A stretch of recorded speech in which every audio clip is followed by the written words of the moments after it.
우리가 시험을 학교 다닐 때 시험이 참 싫은 거고 부담이 되죠. 그러나 시험이 없으면 우리 실력이 향상되지 않고 또 우리가 어느 정도 실력이 있는지 알 수가 없습니다. 시험은 우리에게 부담되는 것이지만 그 시험을 통해서 우리 실력이 향상되고 우리 스스로의 실력을 평가해 볼 수 있습니다. 하나님도 우리에게 이 땅의 여러 가지 시험 당함을 허락하시는 거죠. 하나님 막을 수도 있지만 그러나 우리의 믿음의 향상을 위하여 시험을 마귀가 할 때 허락하시는 경우도 많이 있습니다. 여러 성도들도 여러 가지 시험을 만나는 거죠. 몸이 아프거나 혹은 돈 들어갈 일이 많이 생기거나 사업이 생각했던 대로 되지 않거나 자식들이 속을 썩히거나 기대했던 사람이 실망을 준다든지 혹은 교통사고를 당하든지 전혀 예상하지 못했던 일들이 갑자기 당하게 되는 거죠. 내가 실수하지 않았을까요? 도로에서 다른 차가 내 뒤에 와서 부딪히니까 내 차가 손 망가지고 또 나도 몸이 다치고 전혀 내 잘못도 아닌데 그럴 경우가 있다는 것입니다. 마치 바닷가에서 파도가 계속 밀려오고 철썩이는 것처럼 우리의 삶에도 계속적인 시험이 파도가 밀려옵니다. 그때 우리는 고린도전서 10장 13절 사람이 감당할 시험밖에는 당한 것이 없는 그 시험은 모든 사람에게 다 당하는 거예요. 또 예수 믿는 사람만 당하는 것 아니고 예수 안 믿는 사람도 당하고 사람이 감당할 만한 시험, 모든 사람에게 있는 시험, 영어로는 what is common to man 이라고 해요. common, 모든 사람의 to man 하는 what is common to man, 모든 사람에게 그냥 당하는 닥치는 그런 시험이 있다 하는 것입니다. 그런데 우리가 그 시험을 칠 때 항상 다 답을 내가 다 알고 있는 거 아닙니까? 답을 다 알면 항상 100점 맞죠. 그러나 시험을 칠 때 내가 도저히 알 수 없는 그 문제도 나오는 거죠. 그래서 내가 분명히 맞다고 생각해도 나중에 쉬는 시간에 맞춰보면 그것이 아니었구나 사실을 알게 됩니다. 하나님께서 우리에게 허락하는 시험이 항상 우리가 해답을 갖고 해결할 수 있는 우리의 능력으로 해결할 수 있는 그런 시험만 허락하시는 것 아니고 어떤 경우에는 내 힘으로 도저히 해결할 수 없는 그런 시험도 우리에게 가끔 허락하시거든요. 허락하십니다. 우리의 실력, 우리의 믿음의 향상을 위해서 그런 시험도 우리에게 가끔 허락하시는 거죠. 오늘 성경의 본문에도 그렇습니다. 예수님이 타고 가신 배인데 예수님께서 이제 씨 뿌리는 비유를 마치시고 사람에게는 4가지 밭이 있다. 마음의 밭이 있다. 하나는 길가밭, 하나는 돌짝밭, 하나는 가시밭, 하나는 좋은 밭이 있다. 길가밭에 뿌리는 그 씨는 금방 깨닫지도 못하고 금방 사탄이 와서 집어 먹어버린다. 그러니까 사람들이 하나님의 말씀을 들어도 무슨 말인지 이해할 수 없는 거죠.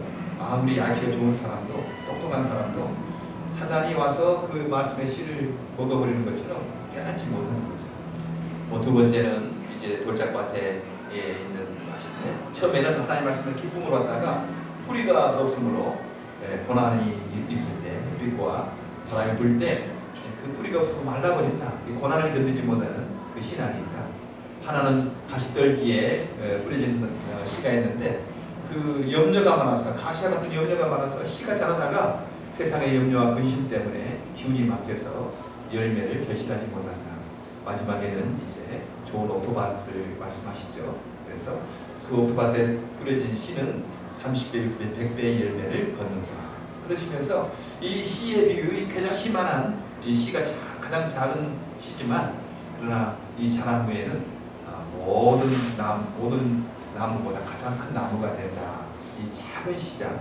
그리고 그 자라는 것이 보이지 않는다. 자라는 것이 바로 보이면 얼마든지 용기를 갖고 할 텐데 어떤 때는 지체가 되고 자라나지 않는 것 같고 그럴 수 있는 경우가 있다. 작고 초라하게 시작한다라고 씨에 대한 비유에 대해서 말씀을 하시고 이제 제자들과 함께 날이 저물매 우리가 이제 그 바다 저편 갈릴리호수 저편으로 가자 하시니 그들이 우리를 떠나 예수를 배에 계신 그들을 모시고 가매 다른 이들도 함께하라.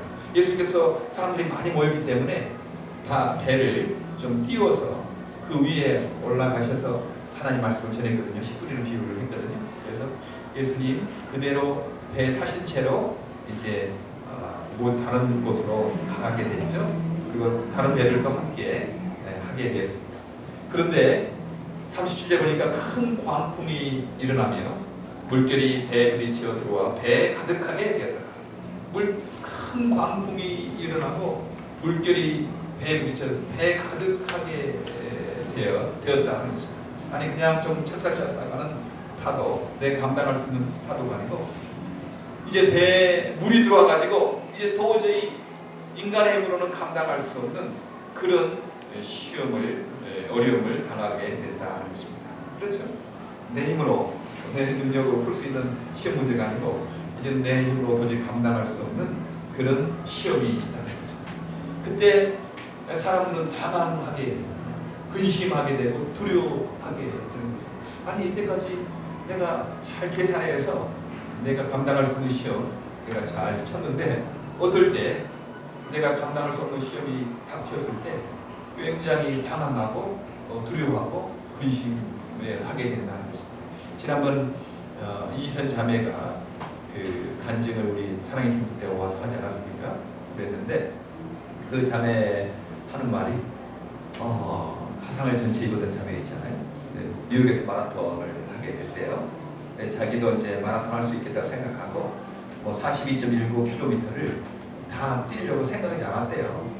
그냥 한 5km 뛰다가 그냥 나 뛴다고 생각하고 하다가 그냥 중간에 그만둬야 되겠지 이런 생각을 하고 그 마라톤을 하게 됐다고 하는 것입니다.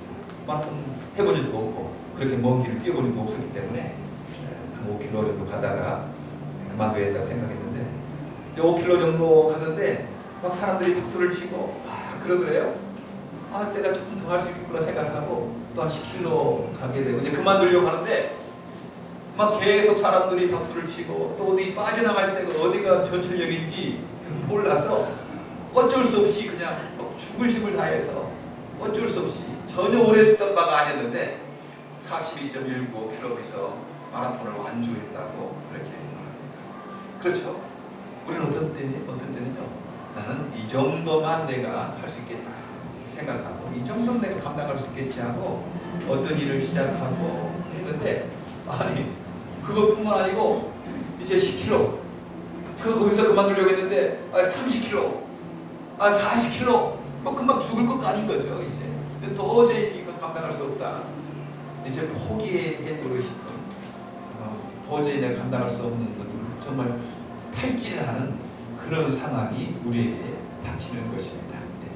그럴 때 우리는 난 5km 정도만 생각했는데 내 인생에 5km 정도의 시험만 오기를 기다렸는데 도저히 내가 감당할 수 없는 이런 일을 내가 어떻게 감당하냐 이건 도저히 할 수 없겠다라고 그런 생각을 하게 되고 낙심하게 포기해버리고 싶은 그런 마음이 너무나 많이 든다 그런 것입니다. 배에 물이 가득 찼대요. 그냥 파도가 있어서 있으면 좀 파도가 큰 거 그건 간단하는데 아니 그 배에 물이 가득 차는데 이제 도저히 할 수가 없잖아요. 그런 상황이 우리의 삶 가운데 일어나게 된다 하는 것입니다. 아브라함에게도 그랬어요. 하나님께서 내가 젖과 꿀이 흐르는 땅 약속의 땅으로 너희를 인도한다. 이렇게 해서 갈대아 우루 지금 이라크 지방에서 하나님께서 인도하시는 대로 믿음으로 갈 바를 알지 못하고 주님께서 인도하는 땅으로 딱 갔는데 주님께서 인도한 땅으로 가면 정말 젖과 꿀이 가득하고 모든 것이 풍성하고 그래야 되지 않겠습니까? 그런데요 딱 갔는데 거기 그 하나님이 인도한 땅 하나님께서 약속한 땅에 기근이 들렸대요. 한 해가 비가 오지 않는 거예요. 창세기 10장 10절 그 땅에 기근이 들었다. 그 기근이 너무 심해서 아브라함은 이집트에서 얼마 동안 몸 붙여서 살려고 그리로 내려갔다. 아니 이거 웬일이란 말인가? 아니 하나님이 약속한 땅, 하나님이 인도한 땅인데 거기에 정말 기대를 가지고 물과 양식이 풍성한 곳이라고 생각했는데 거기에 비가 오지 않냐 물이 없고 한 해가 있어서 굶어 죽게 됐으니까 어쩔 수 없이 이제 가나안 땅을 벗어나서 이집트 땅으로 그리고 내려갔다 하는 거죠. 예. 우리에게는 어떨 때는 그런 어떤 내가 감당할 수 없는 그 시험들이, 내가 예상하지 않는 일들이 우리에게 딱 닥치게 되는 것입니다.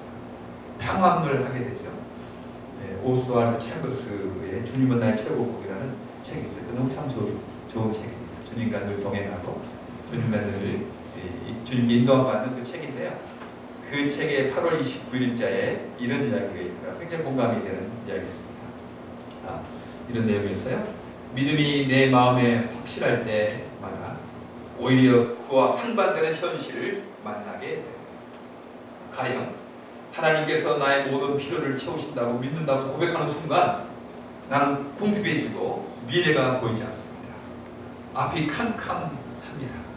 이럴 때 나는 믿음의 시련을 통과하겠습니까? 아니면 더 낮은 차원으로 뒤로 물러가겠습니까? 믿음은 시련을 거쳐야만 합니다.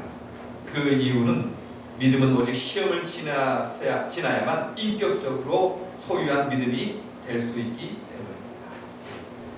하나님이 나의 모든 필요를 채우신다고 그렇게 믿고 그렇게 살려고 하는데 아니 나는 궁핍해지고 미래가 보이지 않는 캄캄한 상황을 만날 때 참 우리 당황하게 되는 거죠. 아니 하나님 의지하고 믿고 살아가는데 왜 이런 일들이 일어나게 되는가? 이런 궁핍이 일어나고 왜 이런 어려움이 일어나고 내 앞길이 갑자기 캄캄하게 되는가라고 생각을 한다는 것입니다. 그러나 우리의 믿음은 시련을 반드시 통과해야 된대요. 그래야지 이 머릿속에 있는 믿음이 시련을 통과해서 우리의 가슴 속에 있는 믿음으로 그렇게 인격적인 믿음으로 변화하게 된다고 그렇게 말씀합니다. 예, 우리에게 우리가 풀 수 있는 시험 문제만 오는 것 아니고 우리가 풀 수 없는 그런 시험 문제가 오게 되는가, 물이 가득 차게 되는 그런 것이 오게 되는가. 이것은 우리가 하나님을 믿는 믿음을 인격적으로 우리가 받아들이기 위해서 하나님께서 그런 일들도 허락하신다는 것입니다. 아니 우리 생각에는 조금 그 물이 차기 전에 좀 해결해 주시면 안 되겠는가? 좀 미리미리 해결책을 주시면 안 되는가? 왜 이렇게 마음 졸이게 하시는가? 하나님이 전능하신 분인데 완전히 그렇게 마음 졸이게 하지 마시고 미리미리 해결책을 주시고 물이 차기 전에 물을 좀 막아주시고 그러시지 왜 물이 가득 차도록 그렇게 놔두시는가? 하나님은요 그렇게 물이 차도록 놔두실 때가 있습니다. 나는 이제 죽었구나. 마치 내가 큰 수렁에 빠진 것처럼 덫에 걸린 것처럼, 덫에 걸린 짐승이 꼼짝하지 못하잖아요. 막 움직일수록 더 아파하고 더 이렇게 힘들게 됩니다. 나는 지금 덫에 걸린 거 아닌가? 지금 수렁에 빠진 거 아닌가? 늪에 빠진 거 아닌가? 늪에 빠지면요 허우적거릴수록 더 빠져 깊이 들어가는 거죠. 이건 도저히 옆에서 누가 잡아주지 않으면 자기 힘으로 나올 수가 없는 것입니다. 내 힘으로 해결할 수 없는 그런 경우를 당하게. 덫에 걸린 짐승이 자기 혼자 이렇게 풀 수 있을까요? 할 수 없습니다. 움직일수록 더 덫에 깊게 패어나는 것을 우리가 보게 됩니다. 바로 아브라함이 그런 일을 당했어요. 하나님이 인도한 땅으로 갔는데 거기에 기근이 있어서 물이 내리지 않아서 양식이 없어서 굶어 죽게 돼서 이제 이집트 땅으로 갔어요. 근데 거기서 끝나는 건 아니고 이제 이 이집트 사람들, 하나님 모르는 사람들이기 때문에 당신 너무 예쁘다. 그러니 여기에서 어려움을 당할지 모르니까 당신을 내 누이 동생이라 하고 그렇게 살자. 그렇게 해서 약속하고 했는데 그 부부 그렇게 해서 이제 살게 됐는데 바로 왕이 그 사라의 소식을 듣고 보니까 너무 아름다운 여인이어서 자기 아내를 삼으려고 빼앗아가게 된 거예요. 큰일 났죠. 아니 바로가 일법 사법 행정 지금 민주주의에서 그렇게 모든 것이 상권분립이 돼서 서로 견제하고 대통령이 혼자 말하지 못하잖아요. 오바마가 아무리 대통령이지만 국회에서 반대하면요 힘을 못 쓰는 겁니다. 다 이렇게 견제하게 됐거든요. 일법 사법 행정이 다 견제하게 돼서 어떤 대통령이라고 함부로 못하는 그런 시대잖아요. 그런데 그 바로 왕 때는 그 왕이 입법, 사법, 행정의 모든 정권을 가지고 있었어요. 왕이 죽여라 그러면 죽이고 감옥에 가라 그러면 감옥에 가고 그런 상황에 있는 때였습니다. 그때 그 왕이 자기 아내를 빼앗아갔으니 이건 도저히 내 힘으로 할 수 없는 그런 어려운 지경에 빠져 들어간 거 아니겠습니까? 물이 가득 찬 것처럼 지금 도저히 오적거릴 수 있는 밖에 없는 그런 상황에 몰린 것입니다. 아브라함은 그랬을 뿐만 아니고 사도행전 27장에 보니까 사도 바울이 또 그런 늪에 수렁에 큰 풍랑에 빠졌다는 것을 보게 됩니다. 사도행전 27장 20절에 여러 날 동안 해도 별도 보이지 않고 거센 바람만이 심하게 불었으므로 우리는 살아남으리라는 희망을 점점 잃었다. 그 유라클로라는 그 광풍을 만났어요. 여러 날 별도 보이지 않고 해도 보이지 않고 그래서 그 살아남는 희망을 잃게 됐어요. 14일 동안이나 지중해 또 아드리아해 지금 그리스나 터키 지역에 아드리아해가 있지 않습니까? 저도 전에 가봤더니 푸르더라고요. 정말 푸른 바다였습니다. 그 아드리아해에서 14일 동안이나 그렇게 거센 바람에 밀려서 이렇게 가게 돼. 살 소망이 끊어진 것입니다. 이제 끝났다, 이제 죽었다, 이거 어떻게 우리 힘으로 하냐? 도저히 감당할 수 없는 시기가 온 겁니다. 그때 바울은 참 의문이 있잖아요. 아니 사도행전 22장 21절에 가라, 내가 너를 멀리 이방 사람들에게로 보내겠다. 그 약속하신 하나님의 약속은 어떤 것인가? 그리고 다메스커스 도상, 지금 시리아 난민이 많이 이고 있잖아요. 이 시리아에서 다마스커스 그 길에서 만난 부활하신 예수님 만나서 내가 너를 이방인의 사도로, 이방인을 위한 그릇으로 삼겠다는 그 약속은 어떻게 되는가? 지금 이제 이방인 선교를 하려고 죄수의 몸으로 그 로마에 압송되어 가는데 지금 여기서 이 광풍을 만나서 끝난다면 그 하나님의 약속과 비전은 어떻게 되는 것인가? 뭐 혼돈이 있지 않았겠어요? 정말 하나님이 살아계신다는 말입니다. 내가 지금 헛것을 봤던 건 아닌가? 내가 지금 그 헛말을 들었던 거 아닌가? 하나님이 이방인을 위해서 쓴다고, 너는 이방인을 위해서 멀리 보내겠다고 약속을 하셨는데 이 광풍을 만나서 이제 죽게 되었으니 그 하나님의 약속은 다 끝난 것이 아닙니다. 하나님이 정말 살아계신다는 말인가 하는 그런 고민도 하지 않았겠습니까? 하나님께서 우리 차기 전에 미리미리 해결책을 해주시지 않아요? 그런 극한 상황까지 벼랑 끝에 서는 때까지를 주님께서 그냥 허락하십니다. 시편 23편에 내 온수의 목전에서 내게 상을 베푸시고 He gives a table before me in the presence of my enemies 있지 않습니까? 온수의 눈앞에서 내게 상을 베푸시고, 아니 하나님께서 상을 베푸시려면 온수의 눈앞이 아니고 좀 멀찌감치 있을 때 좀 상을 주시고 그래야지. 주님은 늘 급한 상황에 문제를 해결시켜 주시니까 참 우리가 마음이 졸릴 때가 많이 있습니다. 그러나 주님께서는 그 일을 통해서 우리의 믿음을 단련시키는 거죠. 우리가 뭐 다 우리 힘으로 해결할 수 있는 거 있으면 뭐 믿을 필요가 있겠습니까? 내 힘으로 하면 되는 거지 뭐. 내가 좀 노력하고 내가 좀 지혜를 짜면 되는 거지. 그리고 내가 감당할 거 그냥 할 수 있는 그 있으면 뭐 급하게 뭐 안 해도 되냐, 느긋하게 그냥 하면 되는 거예요. 그러나 뭐 내가 할 수 없는 문제가 꼭 죽을 것 같고 망할 것 같은 것들이 풀리지 않는 것들이 시비 눈앞에, 온수의 눈앞에까지 가니까 얼마나 마음이 졸이게 되겠습니까? 아브라함이 지금 그런 상황을 당하게 됐고요. 지금 사도 바울이 지금 그런 상황을 당하게 됐다는 거예요. 그런데 어떻습니까? 오늘 우리 제자들도 이런 어려운 상황, 단순히 파도가 아니고 물이 가득한 상황, 이제 죽게 된 상황을 당하게 됐어요. 38절에 한번 같이 읽어볼까요? 38절. 38절 같이 읽도록 하겠습니다. 시작. 예수께서 보문에서 배를 주시더니 제자들이 깨우칠 때 선생님이여 우리가 죽게 된 것을 돌아보지 아니하시나이까. 우리가 지금 죽게 된 것을, 예수님이 우리가 죽게 됐다는 말이에요. 단순히 파도가 아니고요. 지금 물이 가득 차가지고 지금 물이 뒤집히게 되지 않았겠습니까?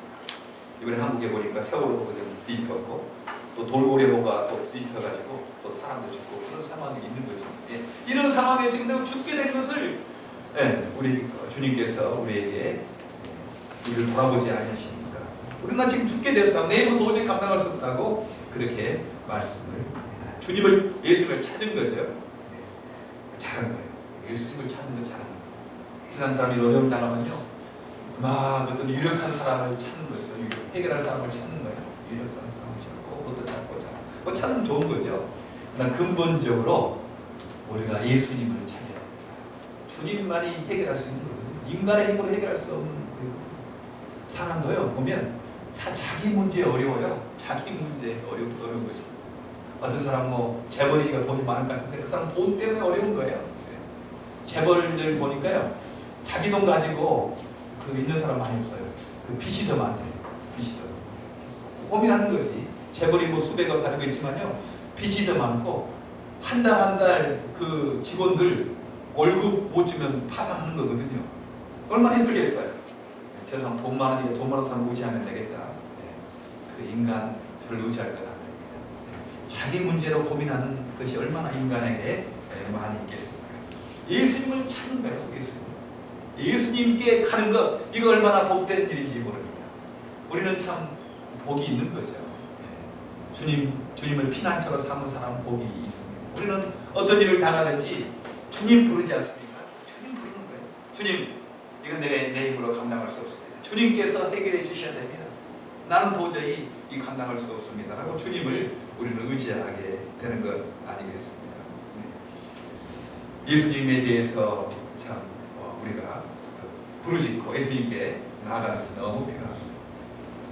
최근에 어떤 신학교에 다니는 어떤 전도사님 말을 들었어요. 근데 신학교가 세계 평화와 인권에 대해서는 너무 많이 가르칩니다.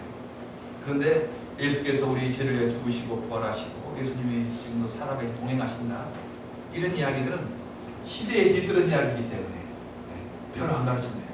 그리고 세계 평화와 인권에 대해서 가르치다고 그렇게 말을 들었습니다. 그렇죠? 세계 평화도 중요하고 인권도 다 중요합니다. 그러나 세계 평화를 위해서 몰라서, 인권을 위해서 몰라서 우리가 못하는 건 아닙니다. 그것을 알아도 사실 행동으로 옮길 힘이 없거든요. 우리에게는 힘이 없는 거예요. 우리가 봉사 못하고 싶고 남을 사랑하고 못합니까? 아니, 다 알아요. 우리 이웃을 사랑해야 되는, 섬겨야 된다든지 주님께 나가야 되는 다 알아요. 근데 그것을 할 힘이 없는 거 어떻게 해요? 힘이 있어야지 인권도 중요하고 세계 평화도 중요하지. 힘이 없는 사람들에게 인권, 세계 평화를 어떻게 말할 수 있겠습니까? 사실 미랄선교단이 세계 평화 말하죠. 인권 말하죠. 이웃사랑 강조하는 것 아니겠습니까? 36년 동안 쉬지 않고 여러 군데서 인권을, 장애인 인권을 말해왔고 이 땅에 약한 날 사회 정의를 말해왔고 세계 평화를 말해왔습니다. 그런데 그것이 어떻게 계속할 수 있었겠는가? 계속할 수 있겠는가? 그건 다른 말이에요. 예수님이 주신 힘으로 할 수 있었던 거죠. 예수님이 주신 지혜로 할 수 있었던 거지, 우리가 의문이 있어서 우리가 똑똑해가지고 인권을 하고 외치고 세계 평화를 외친다고 합니다. 우리는 나약한 그릇들이거든요. 우리가 베풀었을 때, 우리가 주었을 때 고맙다고 하기보다는요, 그렇게 말하지 않는 사람들에게 어떻게 우리가 지쳐서 할 수 있겠습니까? 주님의 주시는 힘으로 할 수 있는 거죠. 그래서 저는 그런 생각했어요. 신학교에서 물론 세계 평화도 가르쳐야 되고 인권도 가르쳐야 되고 사회 정의도 가르쳐야 됩니다. 그러나 그것은 선택 과목이어야 되지, 그리고 필수 과목은 예수님에 관한 것들이 필수 과목이 되는 거예요. 예수께서 우리 죄를 위해 죽으시고 우리 천국이 있고 이 땅이 다가 아니고 부활을 있고, 그 예수님이 지금 나와 동행하고 나 살아계셔서 우리에게 힘을 주시고 우리를 인도하시고 우리의 문제를 해결해 주신다는 예수님에 대해서 더 알아야지 인권도 말할 수 있고 세계 평화도 말할 수 있지, 그것 없이 그냥 세계 평화와 인권 말하면 그거 할 수가 없다라고 생각을 했습니다. 내가 할 일은 예수님께 가는 거예요. 예수님을 더 잘 알고 예수님의 인도하심을 받는 것입니다. 그리할 때 물이 차오르는 배 안에서도 완전한 평안을 가지시고 주무셨던 예수님의 평안을 가지고 이웃도 사랑하고 인권도 생각하고 세계 평안을 할 수 있습니다. 내 마음에 평화가 없는데 어떻게 이웃을 사랑할 수 있겠습니까? 내 마음에 평안이 없는데 어떻게 세계 평안을 이룰 수 있겠습니까? 우리는 예수 안에서 내 마음에 환난을 담대하라 내가 세상을 이기었노라 하신 그 예수님 안에서 내가 평안을 누리고 그렇게 살아가야 된다는 것입니다. 우리는 가끔 이렇게 예수님을 찾아야 되지만 찾지 못하는 경우가 있어요. 혹시 내가 잘못해서 내가 잘못 판단해서 내가 잘못해서 이런 어려움을 겪는 거 아니겠는가 하고 후회하고 자기를 자책하는 시간이 더 많지 예수님께 나아가는 시간도 적은 거예요. 네. 어떤 어려운 일 만났을 때 내가 해결할 수 없는 일 만났을 때 내가 잘못해서 이런 일 당하는 거 아닌가, 내가 잘못 판단해서 내가 잘못 후회해서 지금 이런 어려움을 당하는가. 그래서 자기를 자책하고 후회하는 일은 너무 많은데 예수님을 찾지 않는 경우가 있는 것입니다. 내가 뭐 잘못 없어서 하더라면 당연히 뭐 예수님께서 나를 인도하시려고 믿음을 크게 하시려고 그렇겠지 생각하고 담대히 예수님께 나아갈 수 있겠는데 이 어려움이 내 잘못 때문에 나온 것이 아닌가 생각하면 예수님께 나아가는 것이 좀 부담스럽고 오히려 자기를 자책하고 후회하는 것이 더 마땅하다고 생각하고 막 그렇게 잘 못 나가는 경우가 있습니다. 그러나 그럴 필요 없어요. 우리가 잘 판단해서 어려움을 당하든지 우리 혹시 잘못 판단해서 잘 실수해서 어려움을 당하든지 그 일에 고사하고 우리는 예수님께 나가야 된다는 것입니다. 오늘 아브라함의 상황과 바울의 상황이 그렇지 않았습니까? 바울은요 자기가 잘못해서 이 유라굴라 광풍을 만나고 이제 우리는 살수문까지 끊어졌다는 그 고백을 한 것이 아니었습니다. 사실 바울은 그 가지 마라 지금 이상하다 지금 절기가 이상하니까 거기에 배를 띄우지 말자 좀 더 기다리자 했는데 그 선장이 그냥 가자고 한 거죠. 제수의 몸으로 뭐 그것을 할 수 있는 권한이 없었잖아요. 그러니까 자기는 바울은 안 갔으면 좋겠다고 그렇게 말해 하나님의 음성도 들었는데 이 선장이 가라고 그러니까 선주가 가라고 그러니까 어쩔 수 없이 가다가 지금 이런 광풍을 만난 거예요. 살수만까지 끊어진 그 암담한 상황을 만난 것이고요. 이 아브라함은 조금 자기가 실수한 거죠. 사실 하나님께서 그 인도한 땅 비록 가나안 땅이 거기에 풍족한 음식이 없었지만 거기에서 주님께서 기다리러 한 땅으로 있어야 할 텐데 이제 이집트로 이주한 것. 그리고 이주에서도 그 하나님 거기도 계시다는 것을 믿고 담대하게 살아갈 텐데 나중에 바로가 왜 나에게 거짓말을 했느냐 그렇게 물어보니까 이곳에는 하나님을 두려워하는 것이 없으므로 사람들이 나를 해칠까 봐서 내가 거짓말했다고 그렇게 말하는 거예요. 믿음의 조상이라는 사람이 그런 어떤 믿음이 약해질 때도 있었다는 것입니다.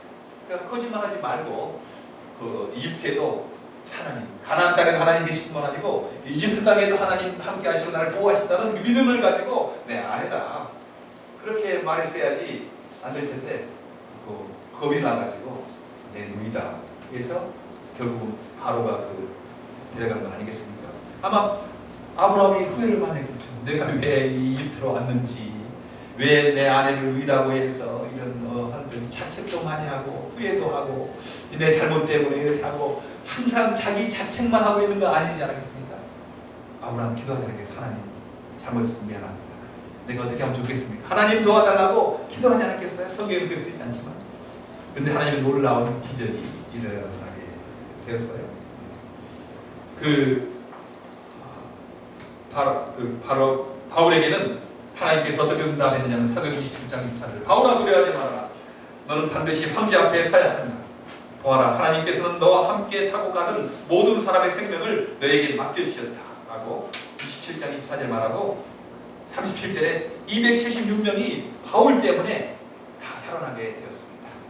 그렇게 하나님께서는 바울에게 마음에 확신을 주어서 응답하셨고 또 이 자기가 잘못해서 어려움을 당하는 아브라함에게는 하나님께서 아브라함에게 창세기 12장 17절에 주님께서 아브라함의 아내 사라의 일로 바로와 그 집안에 무서운 재앙을 내리셨으므로 그 바로가 그 아내 사례를 내어주게 되었다고 그렇게 말씀을 합니다.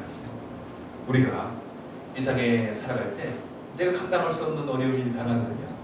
그때 내가 잘못해서 이런 일을 당하나 그렇게 생각되더라도 너무 후회하거나 자책하지 마시고 살아계신 예수님 그분을 의지하시길 바랍니다. 믿는 자가 되고 믿음 없는 자가 되려하지 말라. 무서워하고 두려워하고 뭐 그런 것입니다. 예수님은 내 영혼의 구세주뿐만 아니고 우리의 현실 삶의 문제에서 삶의 현실적인 문제에서 우리의 주님이 되시고 구세주가 되시는 것 아니게 되었습니다. 나의 영혼을 이렇게 구해주는 그것뿐만 아니고 기본적으로 믿는 거고 나의 돈 문제, 나의 건강 문제, 나의 자녀 문제, 나의 자녀 계획 문제 이 모든 것 가운데 우리 주님은 구세주가 되신다는 거예요. 예수님 구세주가 되시는 거예요.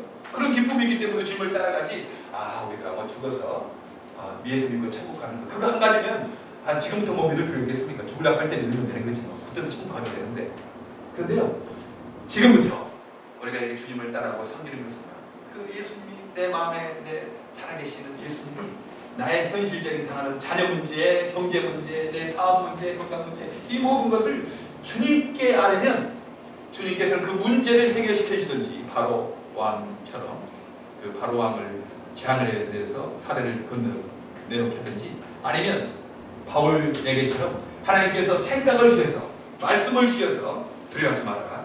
너 때문에 이 같이 탄 사람도 생명을 얻게 될 것이다. 그런 말씀을 주든지 그 두 가지로 반드시 해결해 주신다는 걸 알겠습니다.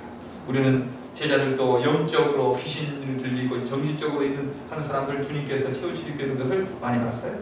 근데 깜짝 놀란 것은 바다까지도 그에게 복종하는가 이렇게 놀라는 것을 보게 됩니다. 예수님 믿는 믿음 안에서 어렵지만 담대하게 살아가는 장애인과 그 가족을 보면 얼마나 참 기쁩니다. 그렇잖아요. 어렵고 힘든 상황에서도 담대하게 기쁨으로 살아가면 참 보기도 좋은 거예요. 그래서 낙심하는 사람을 보면 저분도 예수님을 더 가까이 알고 지냈으면 하는 그런 바람이 있습니다. 우리는 알잖아요. 자기는 잘 몰라도 우리는 옆에 볼 때 저분이 저런 어려움을 당할 때 주님을 더 가까이 하고 주님 앞에 더 나가면 참 좋겠다. 저런 어려움이 우리 믿음을 성장시키는 계기가 아니겠는가라고 곁에 있는 사람 잘 알아요. 자기 정작 자신은 잘 모를 때가 많이 있습니다.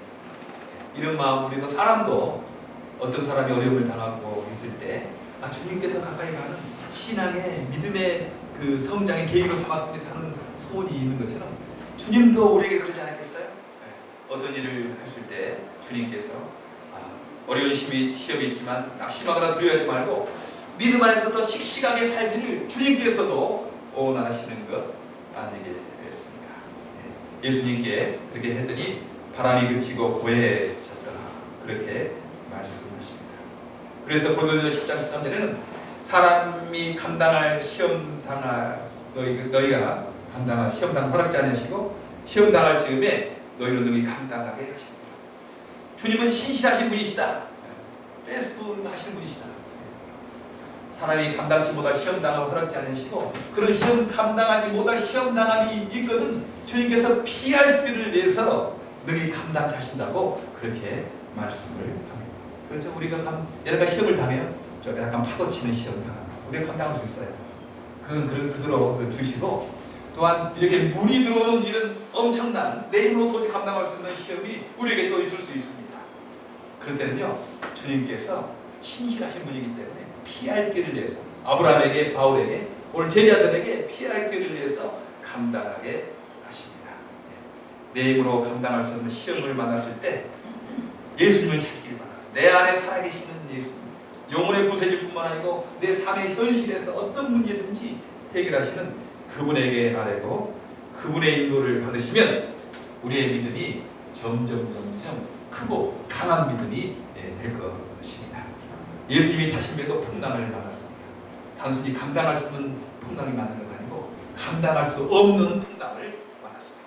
그 이유는 우리가 믿음 안에서 더욱더 담대히 살아가도록 믿음을 크게 하기 위해서 훈련하기 위해서 그런 걸 믿고 어떤 상황에 나가든지 우리 주님을 의지하는 저와 여러분 되기를 간절히 바랍니다. 기도하겠습니다. 하나님 참 감사합니다. 우리가 때때로 우리가 감당할 수 없는 시험을 당할 때 얼마나 당황하고 두려워하고 저 겁을 내니까 하나님 제자들이 그 물에 빠져가는 그 배를 타고 당황해서 죽게 됐다고 외친 것처럼 우리도 그럴 때가 많이 있습니다. 그러나 언제나 주님 예수 앞에 나가는 저희들을 되게 하시고 예수께서 주시는 지혜와 능력으로 시험을 감당해서 더욱더 큰 믿음, 강한 믿음 갖고 살아가는 모두가 되게 하여 주시옵소서. 예수 그리스도 이름으로 기도하옵나이다. 찬송가 370입니다. 고요한 가가